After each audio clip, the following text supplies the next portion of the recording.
Hello, everyone. My name is Tim B. Green, and this is Crush It Club, episode 34. That's 34 videos in 34 days. Take two, since I took too long on the first part. The expert test. So this is mostly about how you test somebody who claims to be an expert, because there's a lot of people out there insistent that they're experts, but really light on evidence and proof. So, first of all, let's talk about confirmation bias and illusory correlation. There's a talk that was done by a TEDx talk done by Iona Schmidt or Schmitz, and she talks about why the correlation between ice cream and drowning proves that ice cream is dangerous. Of course, it's not. Hot weather causes people to go swimming. The more people that swim, the more people that drown, and the more people that eat ice cream. So they're not correlated, they're correlated, but they're not causative. They're not causally linked. Now, she has another one later in the same talk, and that is self-esteem causes good grades. That's wrong. It's the wrong direction of causation. Self-esteem does not cause good grades.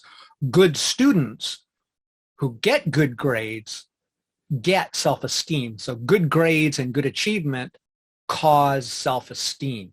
Self-esteem does not cause good grades. It causes arrogant, entitled, know-it-all little children of every age.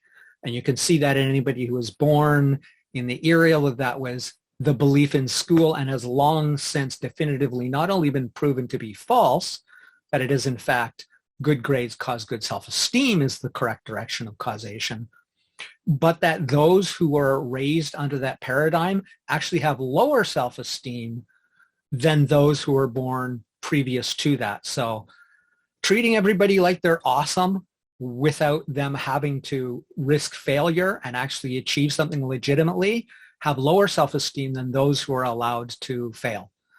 And in fact, that's how you get real confidence. It's earned. You get confident about being able to do something well from doing something well. So here's three things that'll help you spot this shifty guy here and start thinking like a scientist in the background behind that. And that is, start with, now if this is you as thinking of calling yourself an expert, or they, the person you're listening to, calling themselves an expert, can you give a talk with 0 seconds notice? Can you do a talk right now of what you claim to be an expert in? You can have some flashcards with 1 to 3 cue words for each piece of the talk. So somebody hands you a deck of cards with the topic you're an expert in. Now, there's some interesting things that can happen here, but bottom line is, if you can't talk with 0 notice, with 0 preparation, you're not an expert.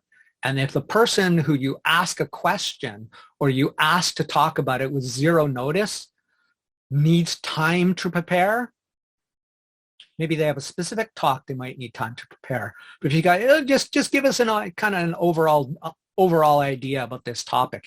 And if they can't tell you, they are not an expert. And there's a whole bunch of people out there faking it. And if you know more than them, it's really easy to spot. If you don't, well, they're using big science words. They use some neuroscience words. They must be experts. No, just no, not the case, which is why I do this channel and why I'm so passionate about this. Next one is number 2 of the expert test, and that is that, can you find any credible academic papers that directly support their premise?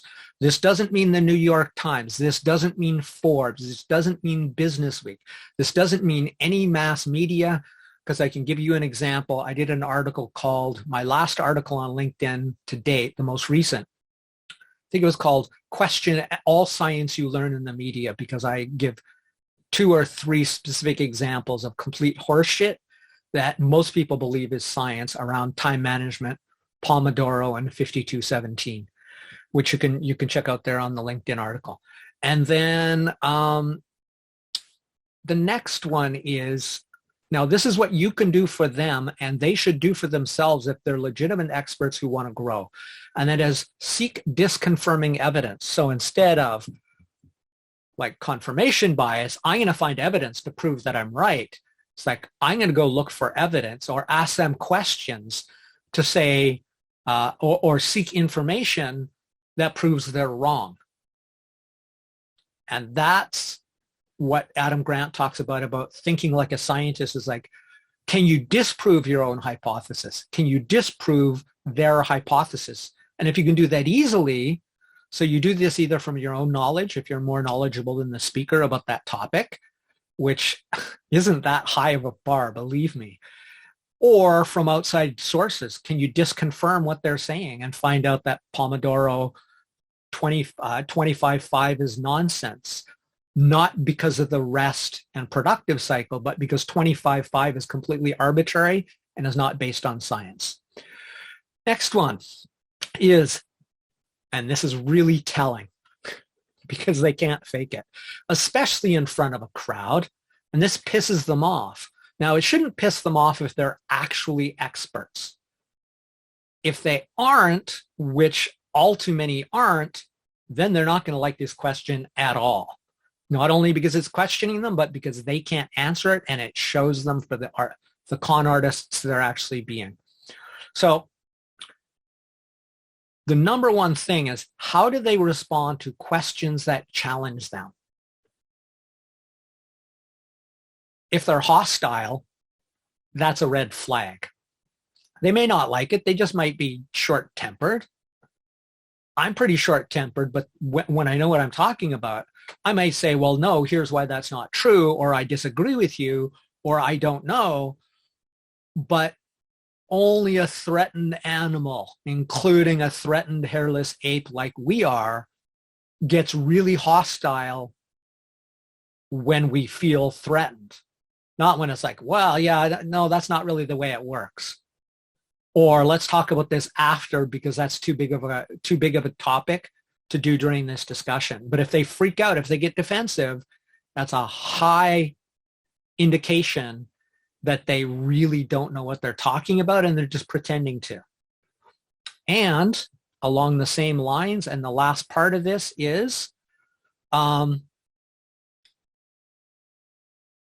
if you ask them a question, if you challenge them, and instead of being hostile, they welcome the question, they go, well, thank you for asking that question. That's really thoughtful, and you're right. It's seemingly contradictory, you know, it could be, I disagree with that research, and we can talk about why, or let me tell you why, or it seems that way, but, and here's how those two seemingly contradictory things fit together. Okay? Great. So if they welcome questions, especially challenging questions, and they give credible and hopefully non-conspiratorial answers, oh yeah, that's the fitness industry. They want you to eat high carb, bad, which is really not true, because if you look at the Blue Zone diet, the longest lived people in the world all eat high carb, low meat, high plant diets. But anyway, it's just another example. So if they cite conspiracy as the reason, that's not so good. If they cite something that seems credible, that challenges them, and they're still calm, that's a pretty good sign. Or they say this one, and oh my God, this is not one that fake experts will say. This is not one that people who they themselves, it's not just imposter syndrome. They know they don't know what the fuck they're talking about, and they're just memorize some stuff to sound intelligent, to sound like an expert.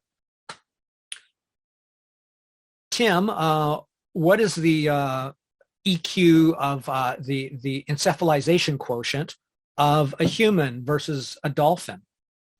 Okay, here's my honest answer. I don't know. I'd have to look that up. I can tell you what EQ means, encephalization quotient, but I just don't know.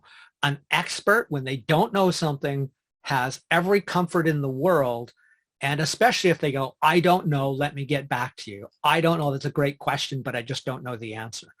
That's the way experts talk about things they don't know, because they don't feel threatened. So that's it for how to test experts. Crush It Club, episode 34, The Expert Test. My name is Tim B. Green. Bye for now.